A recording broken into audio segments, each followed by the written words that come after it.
Hey everybody, I am the Mighty Plantain. Thanks for tuning into this week's super awesome beer review. We're going to check out something from Flying Dog. Check out their Bloodline. It is a beer, an ale, brewed with blood orange puree. These guys usually have some pretty interesting names to their beers and some very awesome descriptions on the labels. Check those out. Flying Dog has not really disappointed me yet. So let's check this fruity beer out. I always use the Sam Adams tasting glass, not for any particular licensing reasons, because God knows I'm not making any money off of this YouTube channel, but because I like the fact that it's specifically engineered to enhance the flavor of not just Sam Adams Boston Lager, but really any beer that's placed in this. It's got all the characteristics of whatever tasting glass you would like for any specific beer style, all pretty much combined into one, and that nice laser etching on the bottom really helps to effervesce by producing a cavitation point for those air bubbles.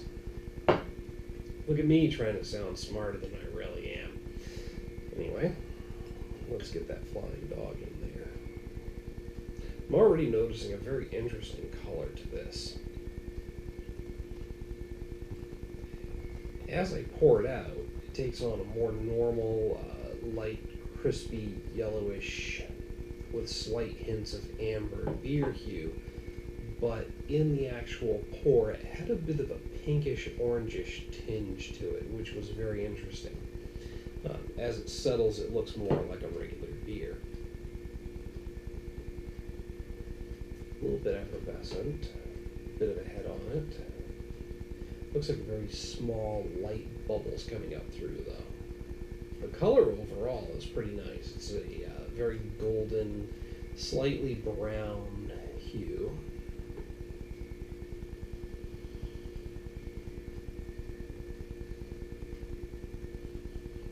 A lot of hoppiness coming through in the aroma. The citrus is actually kind of understated, which I would have expected to be more forward in the aroma, but overall I'm getting a bit of hoppy bitterness, maybe some floral notes, but the citrus comes through afterwards. It hits you up front with bitterness and floral, and then the citrus kind of develops as it comes into the lungs and rolls back off of the tongue. And yes, scents can roll back off of the tongue. That citrus is there. It's just kind of understated and an afterthought in there, which is kind of nice because it's a bit subtle in the aroma. But a nice touch.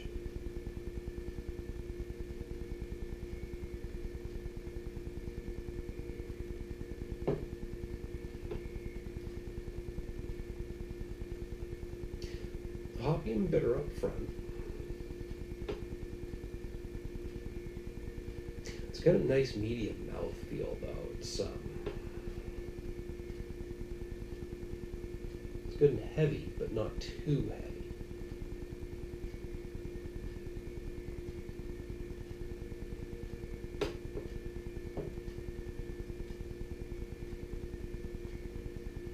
That hoppy bitterness does come through in the taste. There's some very strong notes of pine, and I would expect more citrus from something that's got a blood orange puree in there. But overall,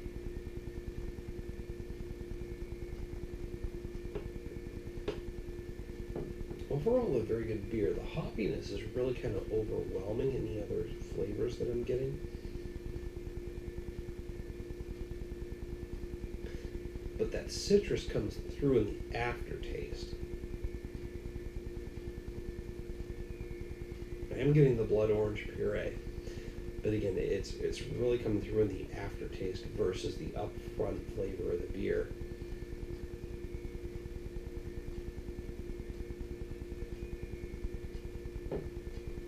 This is one that kind of has to linger, and it evolves as you drink it, which makes it a very interesting brew. I'm liking it. I'm really liking it. It's not blowing me away, but it's better than average, and it's definitely a unique flavor.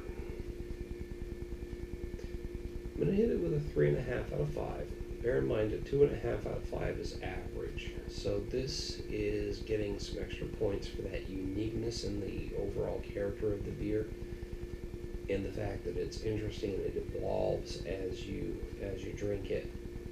But it's just not really bringing anything in particular forward that's making me say, well, that's really nice, or wow.